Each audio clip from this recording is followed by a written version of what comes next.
What is going on, everyone? Welcome to this week's Pardon the Disruption. I promise you this is going to be a great show with the pregame that we just had. I'm your host, Matthew Potter. I am the short sale guy, hedge fund connection, co-founder of the family tree at Real Broker.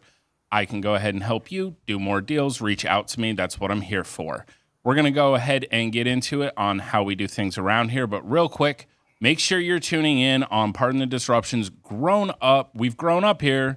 We have our own YouTube channel now, so go ahead and head on over to YouTube, like, subscribe. You can go ahead and get in the chat there, and your question might be featured on our show.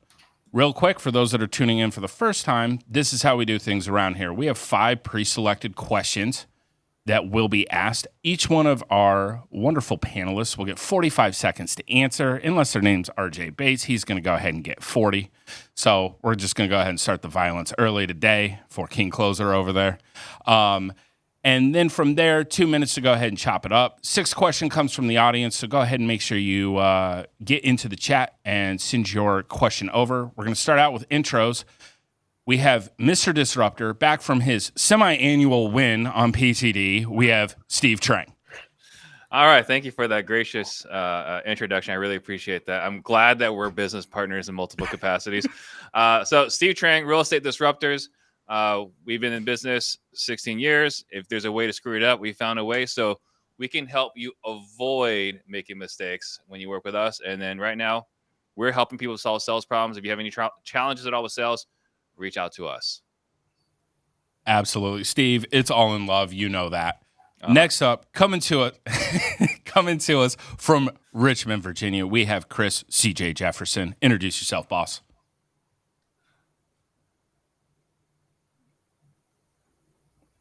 I think we got to hit the mute.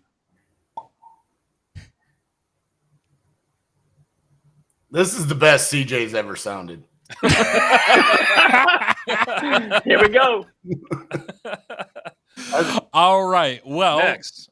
CJ will have that crispy internet up and running in no time. We are excited for it. All right. Next up, we have coming to us from Texas, we have Mr. RJ Bates III. Introduce yourself. What's up, guys? RJ Bates III, 2-time Closers Olympic champion. That's right. I'm going to talk about it until someone takes it away from me. Actually, my goal in 2024 in the Closers Olympics is to close more deals than CJ has cease and desist letters from the University of Miami for ripping off the youth. That's my goal in 2024. Man, that's a lofty goal. We look forward to seeing you hit that. Last, certainly not least, we have Leon. Don't forget the G Barnes. Go ahead and introduce yourself. What's up, everyone? Leon G. Barnes. We learned in pregame here that I am the one panel member that cannot be replaced, even though every other week they are replacing me. So just know that it's not me, it's them. Excited to be back. 100% accurate information. All right, we're going to go ahead and get into it with question number 1. What are your thoughts on a former Connecticut real estate developer getting 5 years in prison for an investment fraud scheme? Go ahead and start us off, Steve. Good. I mean, I think maybe it's not even long enough. When you're taking people's hard-earned money, I think there should be some very, very serious consequences. There's that old, joke or whatever. Like, if you rob someone with a gun, it's 5 years. It's 5 or more years. You rob someone with a pen, it's just like, it's like it didn't happen at all. So I'm glad that they're throwing the book at this guy. And, something I did foolish a long time ago was I got caught up in a Ponzi scheme, right? I lost money. And I remember when that happened, I was like, I hope they burn that guy, right? Like that was real money that I invested, that I worked hard for. And they're talking like $30 million he took. You got to remember 30 million's in your pocket is generally 50 to 60 million earned that you're planning to create a legacy for your family. So I think 5 years might not have been enough, but I'm glad that he's paying a serious price. Steve coming in hot with the burn him at the stake. I like it. All right. CJ, what about you? What are your thoughts on this? Yeah. So I read the article briefly right before the show started. And there's a line in there where the guy says that he got caught up trying to keep his lifestyle up that he was used to. which I think the lesson in this article situation is the guy lost a lot of money in 2008, and instead of just getting diligent, building his business back up, doing what he needed to do to get back to wherever he was pre 2008, he wanted to maintain a lifestyle and he stole from people. In my opinion, I know he's 65 years old, but it sounds like to me he probably deserves more time than 5 years because he created a lot of impact, I'm sure, to people's lives. $30 million is a lot of money to take and just frivolously spend. So, take your lumps and build your businesses back up. Don't steal. There we go. I feel like I was just part of like a Dare infomercial there. I like that, bro. I like that.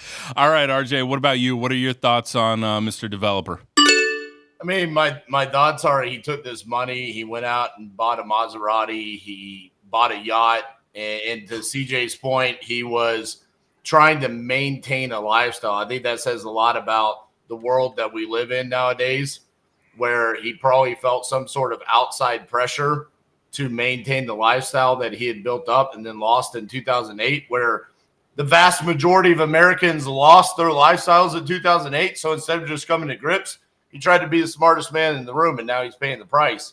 My question is how are the people that lost this money going to get repaid? I mean, if I lost money, I don't care if he spends 20 years in there. I just want to get my money back.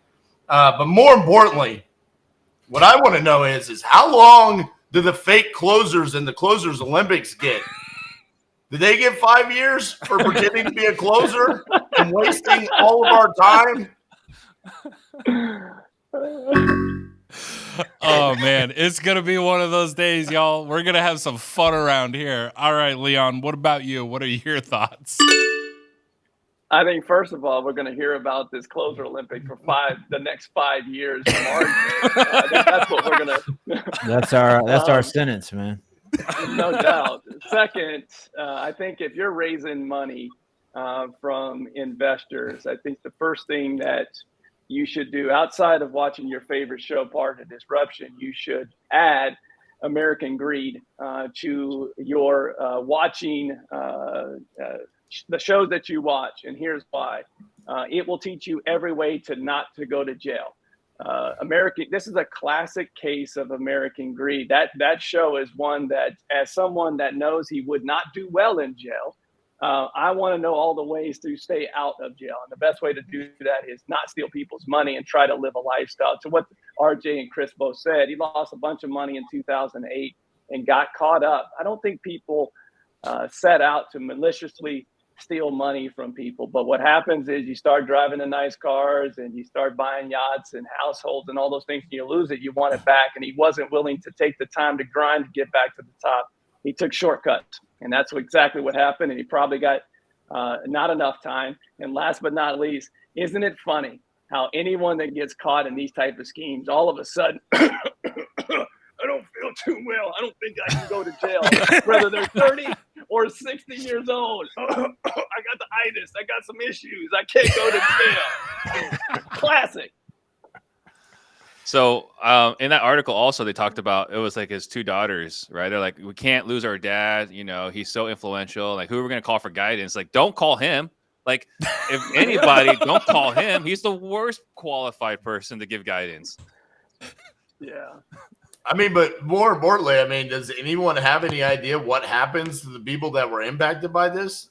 Because it doesn't really say in the article. If you watch American Greed, like Leon said, they got to figure out how to get their lives back. It sucks, right? People's retirement gets knocked out. And, I think there's something to be said also about, when you invest money like Steve did, I think people do have to have the awareness that there's risk association to lending. When you invest money, often we invest money with the perspective that it's a guarantee. And that's not true. And so I think there's responsibility on the investor's side as well, because this guy could have been vetted out better. I'm sure somebody could have looked into more of what he was doing more before they made an investment decision. So there's responsibility all around. There is. To but your most point, people, though, Chris, unfortunately, there's to your point, when you vet, you can vet all you want. There's a lot of smart investors that have been taken. Look at Bernie Madoff. There were a lot of smart people that were taken. To your question, RJ, in these situations, usually they're able to auction off yachts and houses and those type of things. And, the people that invested the most may get a quarter of that back, may see some of it back, but generally the people that invested the least amount and have needed the most are the ones that get nothing back. So it's hard to recover those dollars. At the same time, you can vet people as much as you want to. You just know, to CJ's point, you have to know that there's risk associated, that's money you could lose. Yeah. And so for us, like the way they did it was there was receivership, right? So a guy was appointed and his job was to track down all the assets that were still left and auction all of it. And the worst part, I would say, with what happened with receivership was those that got paid dividends had to give that money back. So not only did you get your money stolen, but distributions that were paid, you had to pay it back. So people like me who got no distributions would at least get something. So it's ugly. It sucks all around. Everyone gets screwed. So like I said, 5 years I think is kind of skinny. I think if they hung him, that'd be probably a better outcome. But I'm a little biased. I've been involved. Last point for me is I can tell you this. I'm not someone that would ever want to go to jail, but if that dude took millions from me in that courthouse, it would be very hard to keep me off his neck. I mean, I'm coming after that dude, especially to what you just said is I got dividends. Now I got to give that back. And you took millions from me. I'd have a problem with that. Yeah. Damn. All right. That was a great round. I like this question a lot. I'm looking at this one realistically. Steve coming with the home field advantage and the personal story, for a little bit deeper dive. I think we're going to go ahead and, agree with Steve on this one. Hopefully it's not a tone for the entire day, especially with King Closer over here. We know he's going to come in hot. Leon's coming in with, hey, I'm on people's necks. Like, hey, it's a whole thing. Man, we're getting DJ aggressive. was a respectable one on this one. Yeah, I know. Like, CJ's the one that's just trying to bring the whole ship up here. He's like, nah, like, come on, guys. Like, you got to vet you got to vet the investment as well. All right. Next up, question number 2. What do you make of Elon Musk's X agreeing to pay for legal fees over wrongful termination for using X/Twitter? Go ahead and start us off, Steve. I think he's the hero we don't deserve. I think he is an absolute champion for free speech, and I absolutely love it, right?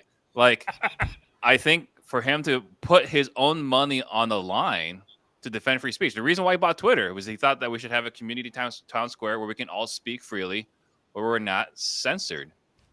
He's not just burnt $44 billion on a failure of a company to keep that thing going, but now he's willing to pay legal fees to help people that have gotten fired for wrongful termination, whatever. So I'm a free speech absolutist. I think free speech should never be taken away. And it seems like we're kind of going that direction. So I love that there's at least one person willing to put his money on the line to defend it. Shout out to Steve. Just 100% always stays on that line of like, yo, I'm free speech. I don't care. All right. What are your thoughts on it, CJ? Look, man, I don't know if Elon's going manic. I'm not sure what's going on. He seems like he's losing his marbles. Shout out to all the free speechers, like Steve, RJ, and whoever else still putting coal in the train. Look, here's the harsh reality. Your words have consequences. So yes, there is free speech, but you just because you say what you want doesn't mean you can absolve yourself of the consequence of saying whatever it is that you want. We seem to live in this world where some people tend to think that they can say anything and there should be no consequence or action to that. If you say something crazy to me and I knock you in the mouth, you can't be mad at me because I knocked you in the mouth. Like, you said something that triggered that. And there's responsibility with our words, and that's just the facts. You're definitely not wrong there, CJ. Well, I've had that discussion at least 100 times at my house. Like, hey, you can have free speech. Just know that somebody's going to have a free response back at you. That's exactly like that's the way that it works, man. Like, it is what it is. All right, RJ, what are your thoughts? I think Elon has too much damn money. He just wakes up and he's like, What are we gonna do today? What's gonna keep my name in the news, right? I mean, dude, just stay out of the way. I mean, I brought this up pre-show. There's a NASCAR driver. He went and he liked a George Floyd meme that Steve has seen and said it offended him. So if it offended Steve, it must be terrible. Is Elon gonna go pay for his legal defense because he's getting fired right now? I mean, it's just ridiculous. Where does he draw the line here on who he's going to defend and who he's not? What I do want to know is he going to defend the closers that I'm suing that pretended to be closers and just straight up fumbled deals in the Closers Olympics? That's what I want to know, Elon. Are you going to defend them? Have some pre-blocks ready. Outstanding. There's nothing to say other than outstanding there. Way to just run with it. I appreciate it. And you know what? Elon may have too much money, honestly. He may at this point. All right. What are your thoughts, Leon? First off, I think you should stop giving him credit for that and change me. Respectfully, I'd ask that you change me in order so I don't have to follow that each individual time. It makes you look better. I will say this. Well, I don't need help with that, Steve. Thank you. I would, first and foremost, I think you're missing the point a little bit on this. Respect to CJ's answer on free speech, and there are consequences to that. But I think what we're missing here is the guy is a genius in this regard. Is he said there would be no limit that they would pay. And so he's developing no limit soldiers out there like Steve, shout out to Master P. He's developing soldiers out there that are on his, his followers, if you will. This is all about, to RJ's point of getting his name in the news and also X in the news. You know why? The point you're missing here is there was a 50% ad revenue drop in Twitter, X, what have you, whatever it's called these days. There was 50% ad revenue drop in July. This has everything to do with attention back to Twitter, back to X, to get those revenue numbers back up. Because yes, he may have a lot of money, but X has to be a viable business, and this is all about a marketing ploy. So do you think this is going to help the ad spin? Because I think it's becoming more divisive and making more companies say, I don't want to be associated with them at all. Yeah, I guess I'm trying to figure out how this is divisive. What we learned in this new political world is that there are sides that people take, including advertisers. There are advertisers that will take the side of that free speech, and that's where it's being divisive, Steve, is that if you say anything that he will, pay your legal fees, no limit on the fees, that could be offensive to a lot of people. And so there's where the divisive. So I think we got to look at it, but it's attention. So I think maybe his post is taken a little bit out of context, right? Because he's not saying everything. He's saying if it was wrongful, right? Like if you're saying something just grossly offensive to piss off people, you should get fired, right? If someone in my organization posted that George Floyd meme, I fire their ass right now. Like there's no question about that, right? That wouldn't be a wrongful termination. What do you know is wrongful? Herein lies the issue. Yeah, Steve, Elon Musk doesn't get to play God because he's rich. That's not how the world works, bro. How's he get to decide? Kind of are doing it. Well, but he doesn't get to decide what's wrongful and what's not. No, right? But he can decide what lawsuits he's funding. I mean, look at George Soros, right? You got who's the guy, Steve Wynn, right? You look at a lot of guys funding a lot of politics. They're very influential. Anyone can file a wrongful termination. You can do some stupid stuff and file a wrongful lawsuit, right? And still, does he cover those legal fees when you're clearly in wrong, even though you filed this? You're clearly wrong. No limit in the fees. He put some sort of restriction. I don't remember exactly what it was, right? But there was some sort of restriction in regards to like, if it was something that you should not have been fired for, right? So to CJ's point, he is playing God, or he's playing judge and jury and executioner in this regard. But I think it's good that someone's fighting for free speech. Yeah, I do think it's a ploy for publicity. I don't know, RJ, how it really helps, from an advertising standpoint, but it's definitely attention. We're talking about it. He's getting attention. A lot attention. of other media he's definitely getting attention from it. Well, I I'm curious on the ad spend side. If you're an attorney right now, are you going to go run ads on X? Like, will there be an increase in ad spend from attorneys saying, "Hey, I want to get hired on all these"? Because I mean, he's essentially Possibly. promoting this behavior. Also, in my opinion, that's where he has been doing this for a while now. Where this whole I'm going to buy Twitter because it needs to be about free speech. He's been kind of creating this breeding ground of Twitter is going to become a toxic place where you're going to say the things that you probably wouldn't say anywhere else. And now it's led to these terminations. in the past. I think there was restricted free speech for one side, not the other. Now it's unrestricted on both sides. I'm not saying that's right, but at least it's more even. He's essentially asking for it, though. He's saying, come here and say all of the things that you wouldn't say anywhere else. You guys know what, though? Wrong for termination suit or not, say the wrong thing to the wrong person, Twitter or not, you could get knocked in the mouth. Yeah, and you should. And you should. Yeah. I got my steel folding chair over here, man. I know the vibe. we're good. I love that question, and I Shout love out to the Montgomery, man. Shout out to Montgomery, all right? I love that question. I love the dialogue. I love everything about that was on point. CJ is going to get the point on this because, like, dude, honestly, it's true, though. You can have all the free speech you want. It doesn't make you free of the consequences of your speech, though. And it's just that simple. It is. That includes you, Steve. I just want to let you know that. Uh-oh, Steve's frozen. He's frozen. He's scared. All right. Question 3. This one, I'm going to give you guys a little bit of backstory before we get into that. Oh, wait. Before we do that, I just realized, Steve, I got to toss it over to you. We have an announcement from our sponsor, Bateman Collective. Can you even hear me? I can hear you.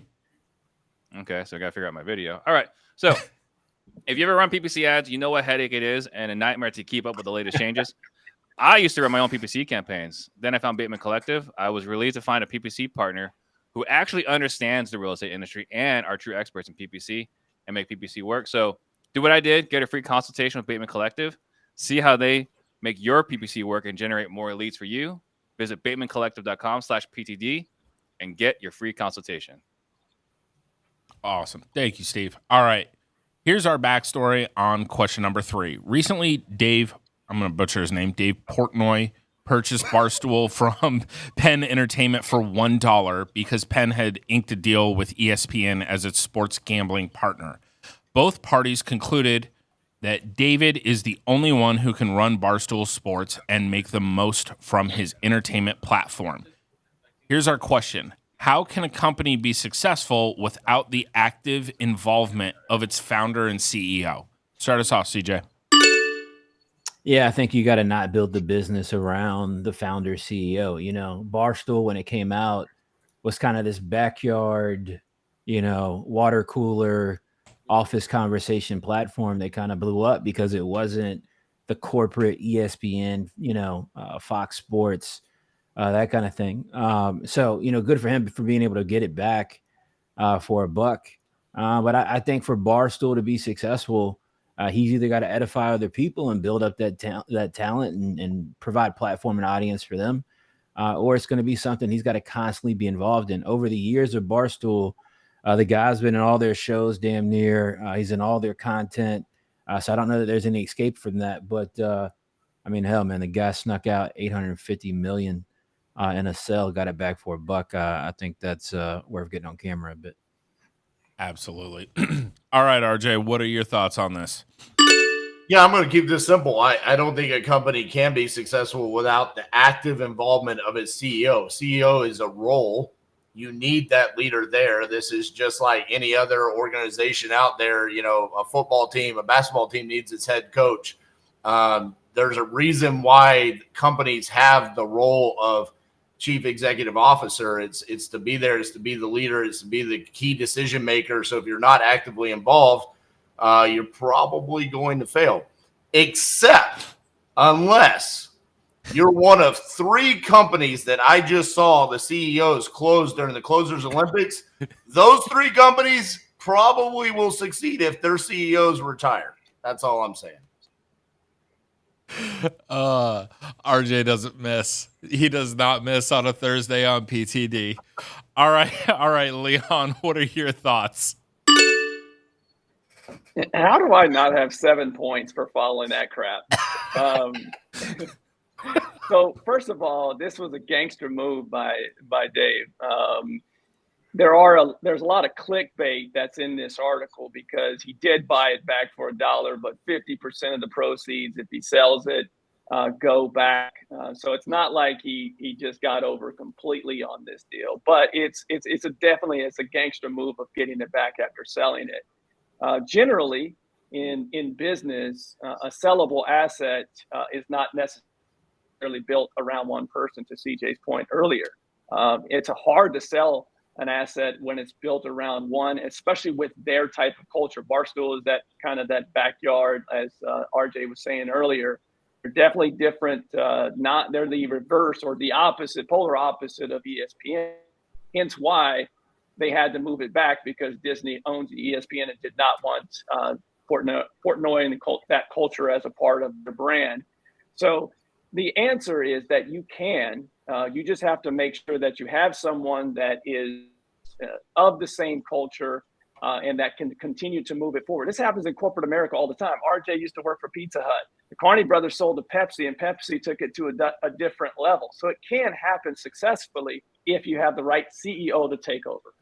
Hey, real quick, Leon, I just have to say something in regards to your answer before we carry on. Fuck Disney's culture, okay? Move on. There we go. Absolutely undefeated on a Thursday. We got RJ. All right, Steve, what are your thoughts on this?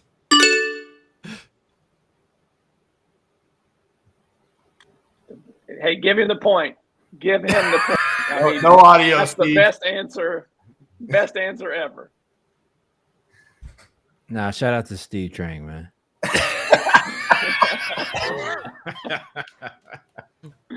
But I mean, realistically, none of us thought Steve was going to give a good answer anyway. So, that's just rebuttal. Yeah. Just I don't know, chop it up, and Steve will join us at a later date. Yeah. So, Leon, did you actually say anything about the question? How could a company be successful without the active involvement of its CEO? Yeah, I did at the end, right? I said that I gave you a specific. I gave you a specific example of your former employer when Pepsi bought Pizza Hut. That's one small example of a company taking, a brand to another level that Pepsi did. You just have to have someone that fits the culture in that seat of CEO to move it forward. You have to have a replacement plan. But that's the difference. You're saying without its founder. The question is founder/CEO. They replaced that CEO with another one. Yeah, but Barstool wasn't built on. Barstool was built on culture in the internet, right? And really going viral initially, and they built out, a business really kind of around that. But the culture of it was, this frat boy style discussion of sports that everyday people would be having. It's not, Scott Van Pelt sitting there in a suit in a studio, saying all these things. I think that probably this company, Penn Entertainment, realized that that's something hard to duplicate, because the culture is predicated on the actual people itself. And so if you don't have those people still that created that foundation, I think that becomes really hard to duplicate. Doesn't matter if you're a CEO or founder, same problem. It's a unique company for sure, to CJ's point. And if you're going to replace that level of founder/CEO, you have to have someone that fits that bro culture that they have. I mean, that's where Penn messed up, is they didn't fulfill that role with an understudy to keep the business continuing to grow. That is not something that you can make corporate or Disney-fy it, if that's even an adjective. It is these days. You have to have someone. You have to have something that is similar to their culture. we're seeing this all the time though now, right? Where you got old white guys in suits, private equity firms that are coming in buying up these entities that people create and build with the thought of only how can we just take this asset and continue to monetize it for more money. That's the business model. The reality of it is, though, social media, the last 10 years has been an absolute game changer to how people intake information and entertainment. And there's a detachment from these old guys that are up in suits and offices and skyscrapers on how these things are actually functioning and working at a ground level. And I think that's the miss that you see in things like that. And this is also why, if you go look, ESPN's business is tanking at the exact same time, which is why they just did this deal to try to get in more revenue as a result. And that's just the hard reality. ESPN fumble the ball on signing a deal with their sports gambling partner. Like, you're supposed to be the sports network. You should have had the pick of like the whole crop. And how did they end up with this where it's like, oh my God, we've got to bring back the original founder because it's not going to work without him. That's laughable for ESPN. Everybody had great insights. Steve, appreciate you, for everything that you did for us here. This is the one time I would be really happy if you gave him the point. The only time I think I would be happy. I tried to get it going in the chat. Only 17% voted for Steve. I'm a little upset about this. That being said, I did take this one to the chat because all three of you gentlemen did have great points. That being said, CJ is going to go ahead and get this point. Don't worry, I got something special cooking here. You guys watch out. Next up, before our next question, we have a word from our next sponsor. This one is the Family Tree of Real Broker. If you are looking to make a change in your real estate business, check out therealfamilytree.com. Schedule your collaboration call with us. We will help you grow your real estate business. All right, we're getting into the next question. We have, with the controversy surrounding banks and their chances of foreclosure, what are some alternatives for people to place their money in as savings? Let's start it off, CJ. Real estate. If you've got cash, now I'm not talking about this this weird thing that people are obsessed with now of just taking over mortgages and buying properties with no equity in it and calling it investing, all in the guise of cash flow, right? That's not investing. All right. You park money in assets, you put cash there, you park it in assets that can appreciate in value, that you can speculate with data accurately over time, and you protect your wealth. That's what people do, and that's exactly what I would do as well. CJ giving us the roadmap. Yes, we can hear you now, Steve. All right, RJ, what are your thoughts? Oh, shout out to the U with the haymaker towards sub 2. I'm glad you said it, bro. RJ, am I right or am I right? Come on, man. You're right, bro. You're right. Negative equity, baby. We can cash flow. Yeah, all right. Cash flow. Cash flow is right there with referrals, man. Yeah. The best alternative that I've heard of recently is there's a real estate developer in Connecticut that if you give him your money, he can do amazing. No, I mean, real estate is the answer. I think we're probably going to be a consensus across the board on that. Just make sure that if you're going to do it and you're going to private money lend it, you only do it with the top half of the Closers Olympics, definitely not those bottom 6. Okay? It'll just be sitting in a bank account because they'll never actually close the deal to use it on. Oh, geez. RJ's undefeated right now. Holy. All right, somebody Leon. texted me and said they said Closers Olympics. They said RJ Phelps, man. RJ Welps, man. RJ Welps. All right, Leon, what are your thoughts? Well, my first question is, do we send that check in Connecticut to cell block 9 for that lending? That's CB4. funny. Well done. Well played there, RJ. So I there are a lot of alternatives out there. We are all obviously in real estate, so we're going to be biased towards this. The people that would say gold and silver and other things, our grandparents or our great grandparents that didn't trust banks and put things in their mattresses. I'm not that guy. Lending is something that for those that do not have real estate experience, I think is the best place to park your money. And you can do it in a short-term lending situation for fix and flip or very trusted real estate investors.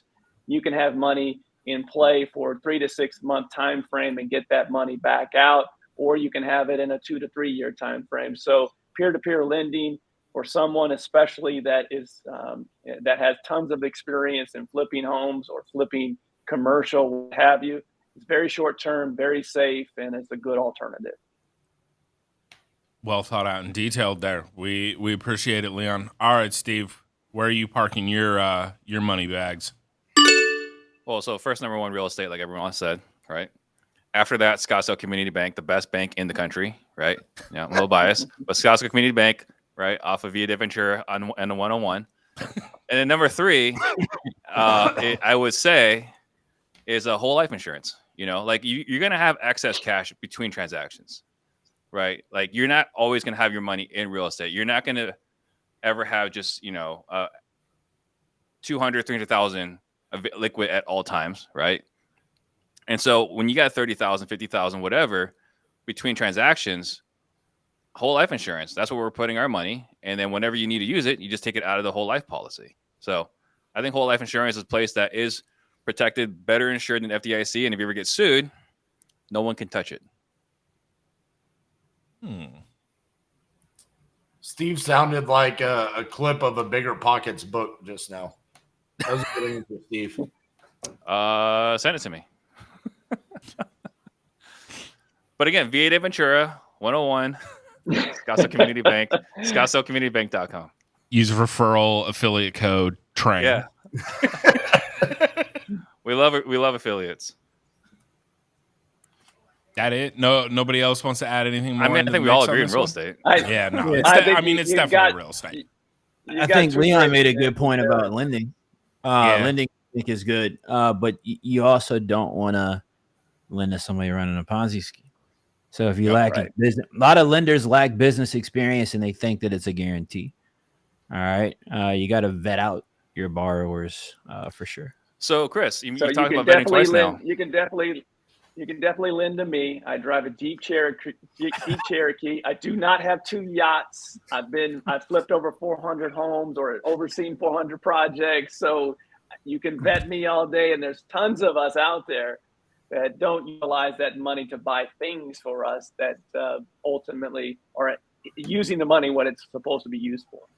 So Chris is talking about vetting. I mean, what are the top 3 things, Chris, that you look at as far as vetting? I mean, look, I think the number one thing is just experience, right, and knowledge. So the difficulty is when you say that, people then say, "Oh, well, how can I ever get a loan if I don't have any experience yet?" In the last 10 years, 12 years, lending has gotten really, honestly, out of hand, right? There's been such an influx of cash into the marketplace where it's just flowing and going to everybody. There's 100% financing out here. You got DSCR loans that are flowing around out here. As long as you got a pulse and a 640 credit score, you can get a loan. I'm in Virginia. I could get a loan right now in Arizona without ever stepping foot in the state, and nobody's going to care. You guys know this is the truth. Scottsdale Community Bank, baby. Shout out to Scottsdale Community Bank. So I think it's vetting is really about experience, and then also creating checks and balances in lending.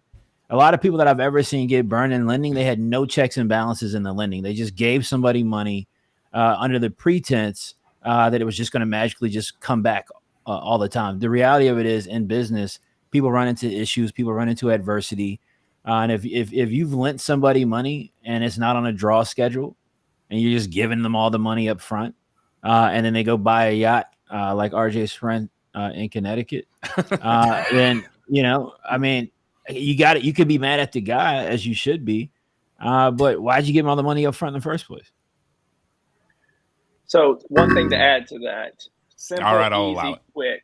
Okay, one thing, simple, easy process. If you are considering to use this alternative, investing with someone that you don't want to do the project yourself, you're going to invest with someone to place that money, ask them for 3 people that have invested with them for a minimum of 5 years.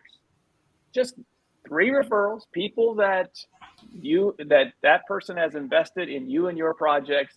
Let me talk to them. If they can't provide 3 that have been invested with them for at least 5 years, might not be someone that you would want to just start with that first layer, and you can go beyond that. But the Ponzi schemes will say yes to that. So that was us. I said the first layer. I said the first layer.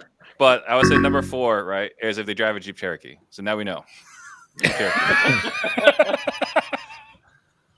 I don't have Range Rover money like my man CJ over there.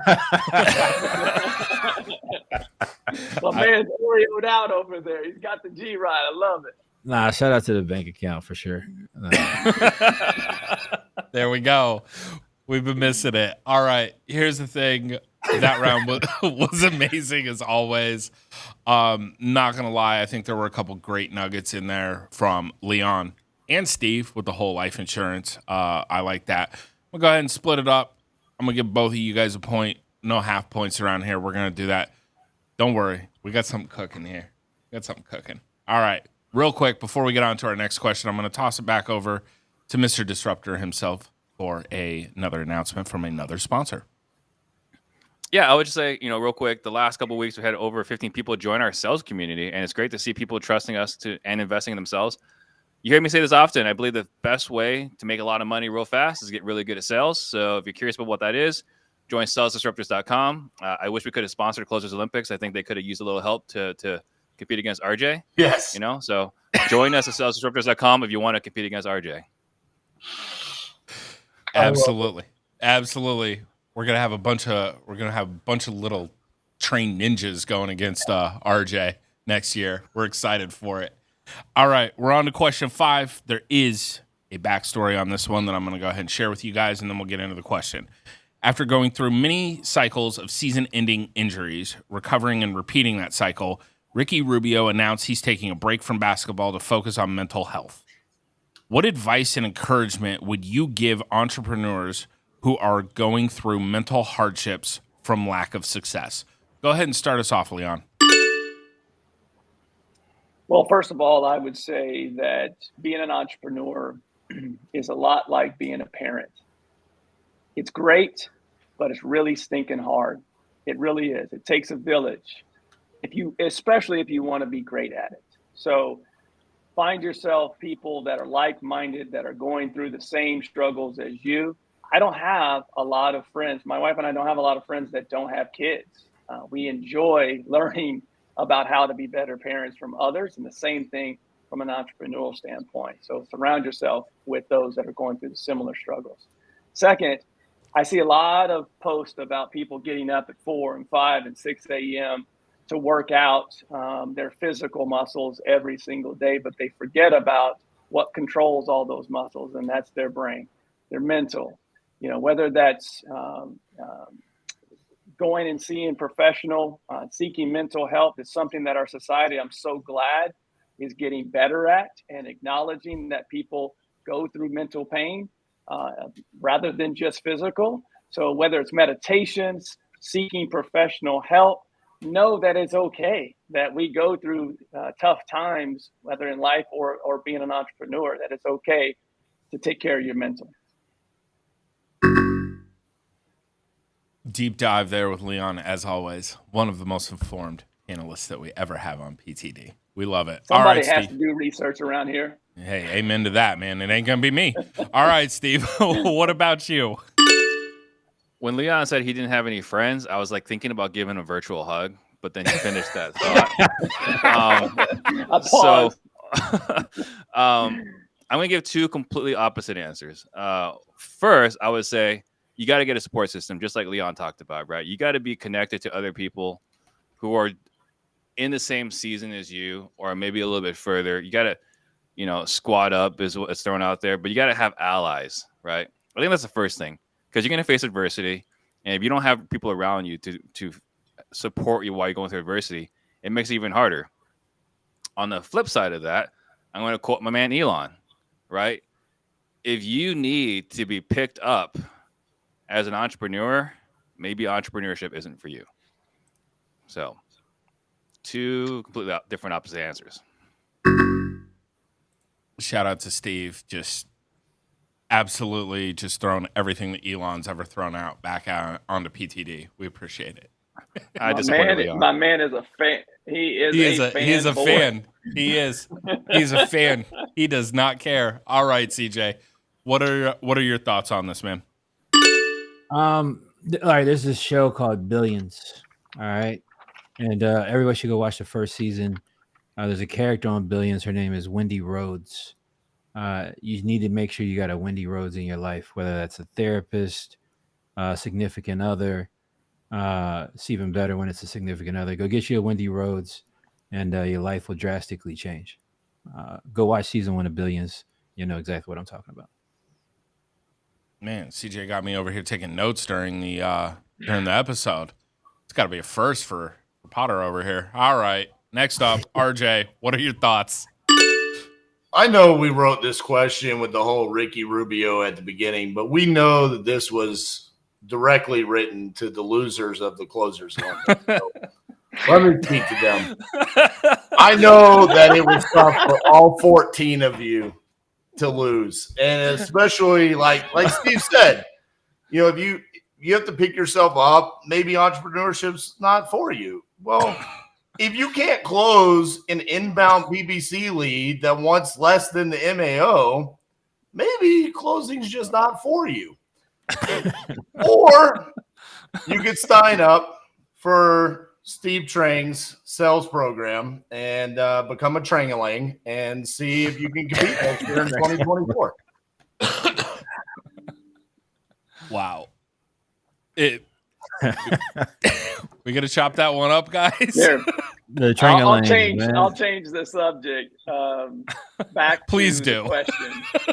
So Steve said something that he added to what I said in talking about squatting up. And there's something very important that I've heard Chris say on this show as well, is finding your squad that pours into you versus takes away from you. So it's important to add on there is the people that surround you, especially those that are not entrepreneurs, they don't necessarily always understand the struggle. There's some outliers out there that maybe are in corporate and those type of things. But generally, you need to be around other entrepreneurs that are positive, that are giving you, pouring into you versus telling you to stop doing what you're doing. That is a key point in that squatting up that Steve was talking about. Yeah, and look, Leon knows last year I went through some significant struggle last year. He knows about this, right? Because we've had conversations, and it wasn't just with Leon, right? It was with Eric Brewer, it was with Stephanie Betters, it was Gary Harper, it was all these other people that, you know, are helpful, want to see me win, and have faced similar adversity. So when I'm saying squad up with people that are in the same season as you or a little bit further will help you deal with some of the adversity you're facing right now in this season. As a matter of fact, I had a conversation with a friend this morning, which I'm a terrible friend in this regard, because I had no idea how much he was struggling in the last 12 months. And he shared like his journey. It's like, man, I wish I knew earlier, because there's some guidance or some suggestions or something I could have helped you along the way. You didn't have to go through that, you know, alone. So you definitely have to have someone in your corner. I'm going to take this on a serious side, a little bit of a different route, because, you know, you guys have talked about, you know, squatting up and finding an outside resource that can help you. But I do think at some degree, we have to internally look at ourselves and ask ourselves, we made a decision to become an entrepreneur. When you made that decision, you knew that it was going to be a rough road, or otherwise you were getting into entrepreneurship for the wrong reasons.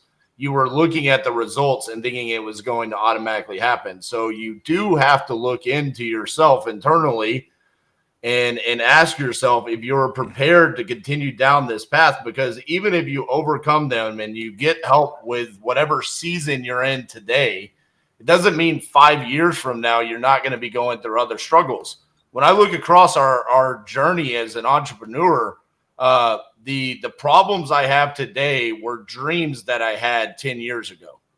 It was the problems that I begged to have. And now that I have these problems, they feel like stress elements now. They feel like the world can come crashing down on us, but it's not. It's the problems that we ask for, and we're continuously asking for them as entrepreneurs.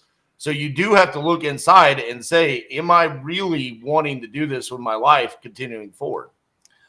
I think that's a great point, RJ. I'll add to that by saying that if you are not willing, and I think we just all assume this in this question and answering this, but to be a successful entrepreneur, you also have to embrace the suck, right? It's part of the job. It's what comes with it. If you're not willing to embrace that and understand that it's going to suck a lot more than it's going to be great, especially as you're starting out, then this might not be for you.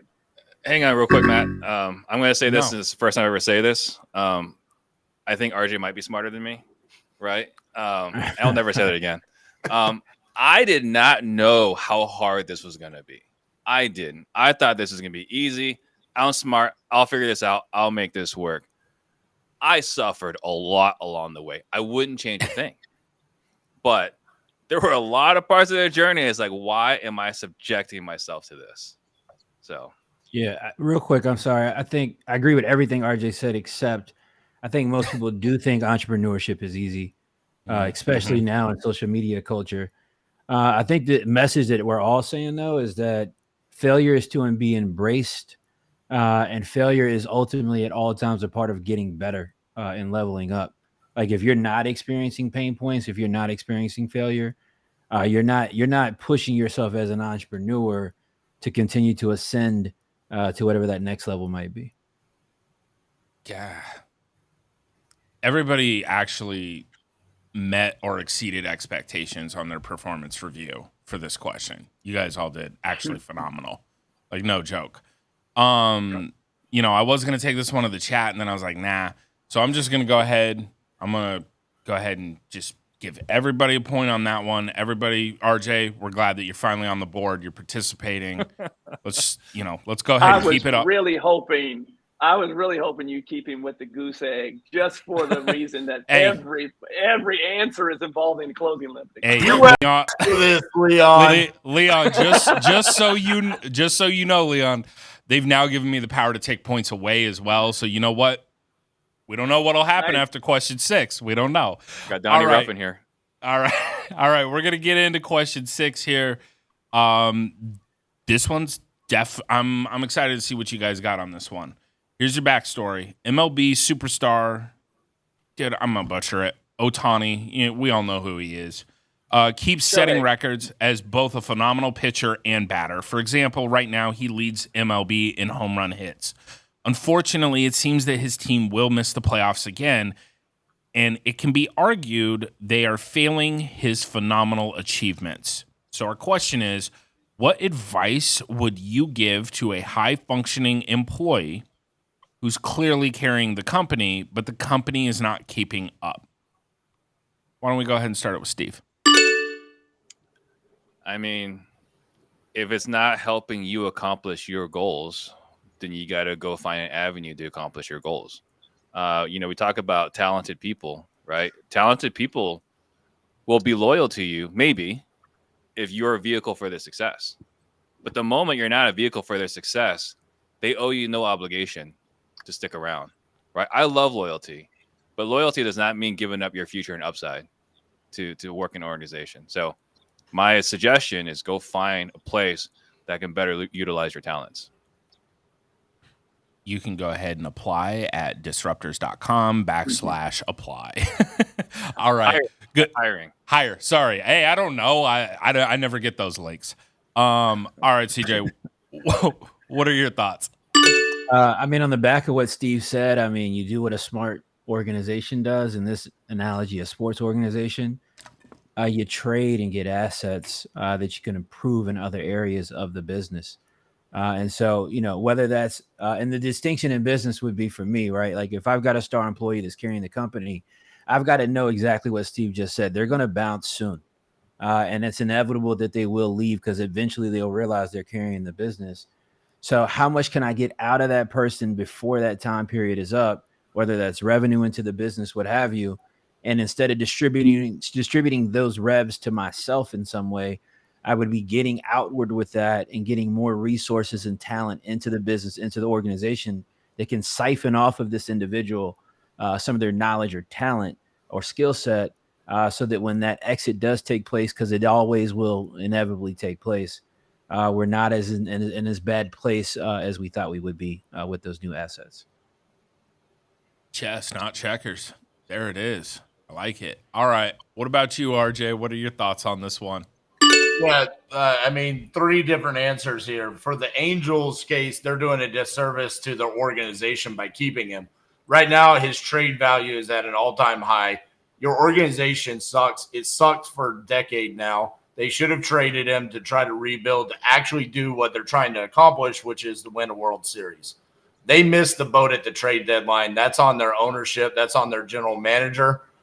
He should be fired for not trading him because they're going nowhere. Business-wise, I think if you have someone that's carrying the company and you're afraid that you're going to lose him, you should look and say, maybe we should promote him to a position where he can bring the rest of the company up, right? Maybe he is that special, or she is that special of an employee that can really change the trajectory of where our business is going and put them in a leadership position.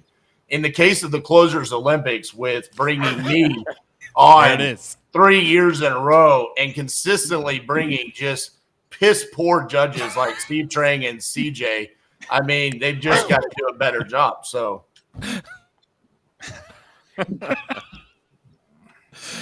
I'm not even going to hit the board. That's great. All right, Leon, what are your thoughts? So as an owner, I'm going to do what the Angels should be doing. It's criminal that they have the 2 best players arguably in baseball, and they haven't been to a playoff game. Mike Trout's been in 1 playoff game since he's been a professional, and he lost to the Kansas City Royals in 2015, I believe.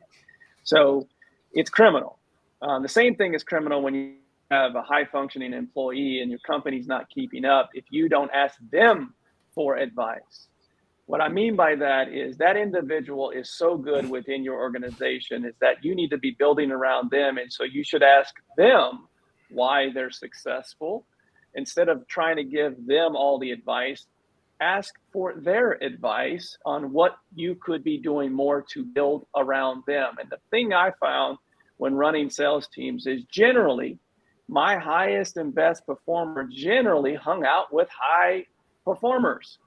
So I would have incentives for that individual to help build out the team around that individual, he or she. Who do you know that I can incentivize you to bring on this team to make this team better and get a bunch of yous instead of just having one of you? So I just want to point out real quick that I'm the only one that answered the question. And then RJ, I think what CJ said a couple weeks ago. RJ had 7 answers, bro. What are you talking about?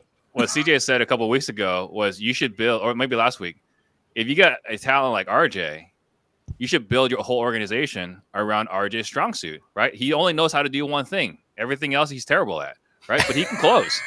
And so the fact that he can close, you should have appointment setters. You should have lead gen guys. You should have marketing at full tilt. You should have 4 dispo guys for 1 RJ, right? You should build an entire organization around your superstar. Unfortunately, Angels, I don't know what the hell they're doing. Steve's microphone. Steve's microphone's not working, neither are his ears today. So I said that I would give 0 advice to that employee, and I would ask their advice. That was my answer. And I like that. But and also on the business side of things, because obviously you can't go to Mike Trout and Ohtani and be like, hey, who are your friends? Who do you want to bring? Who do you want to play with? You know, you can't do that in Major League Baseball. But on business, you can do that. And I have done that in the past. And to be quite frank, my whole team has changed over the past couple of years to where much younger demographic. I've said it where, you know, they're all in their early 20s. Because why? A 21-year-old does not want to come into the office and work with a bunch of 55-year-old dudes. Like, it would just be awkward for him. The camaraderie is not there. And also their skill sets are very similar, so they function better as a team. As far as the Angels go, I don't know what they have to do to fix the organization, because it is a travesty that they have the two best players in Major League Baseball and they can't win. Yeah, sports and business are a little bit different in this particular case. But, to RJ's point and what I was saying earlier is that closers know closers. And that's why we're all on the show with RJ. Had to get that in for you. There you go. That it? We got nothing else? Man. I gave you the best advice you needed right there. You did. Yeah, I'll give you that. Look, here's the deal. I wasn't sure if he was going to run it the whole way. Like, I honestly wasn't sure. And maybe it's one of the reasons why he won the Closers Olympics. Maybe. I don't know yet.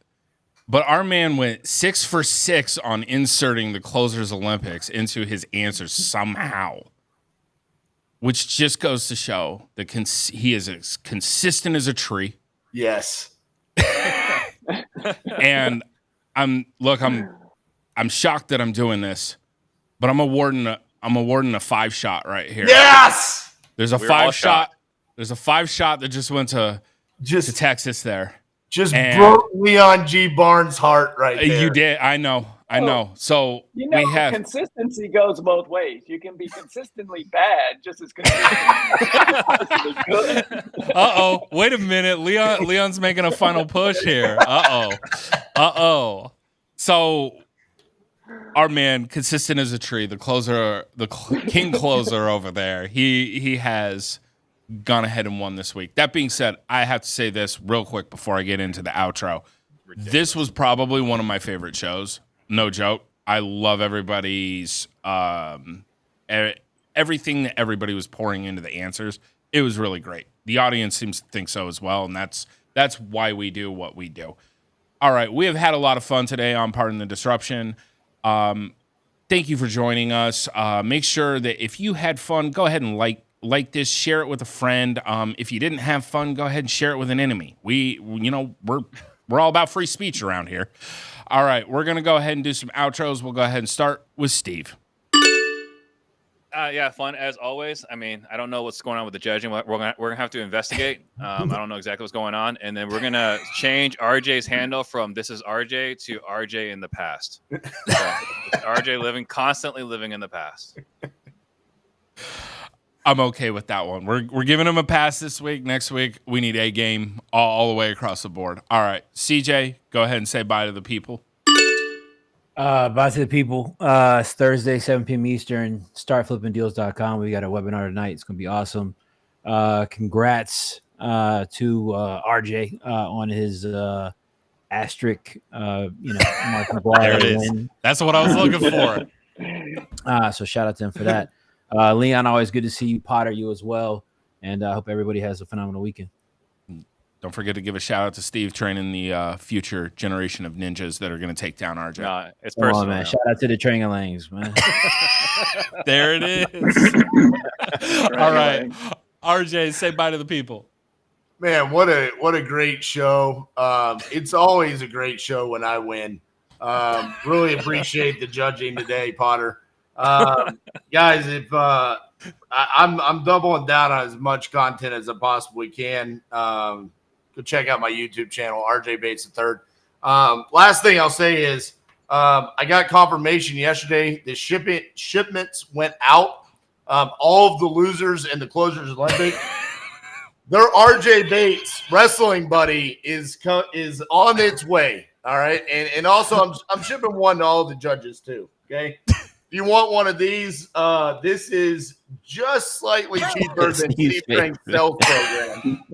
So reach out to me, DM me, Steve Trank's sales program if you want one of these. Bro, I've been looking for a new target to the range. Thank you. I'm trying to figure out if that's a blow-up doll. Like, that's weird. That's completely inappropriate for this show. Jesus. All right. RJ, make sure you get my address. Go ahead, shoot one of those over.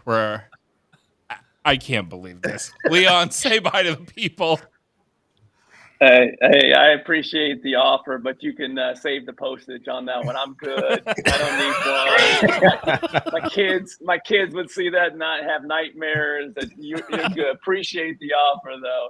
All seriousness, this was a fun show. It's good to be back, and I want to make a point here that we all have fun, but there was a lot of good answers today. If you're an entrepreneur, a real estate investor specifically, the communities that are represented on this show are there for just that, to support and help and pour into you, whether it's to you, Titanium, Steve's training in his community, CG. That's what we're all here for. We love doing this show. In all seriousness, though, if you're struggling as a real estate entrepreneur, you've got a lot of resources within this community. Love being here with you guys. 100%. I love how Leon always brings it, though. He does. We appreciate you. Baby. We appreciate you as always, Leon. Thank you, everybody, for the spirited and well thought out discussions today. Go ahead and tune in to us next week. God only knows what we'll be talking about, but we're going to go ahead and bring it. We'll see you guys later.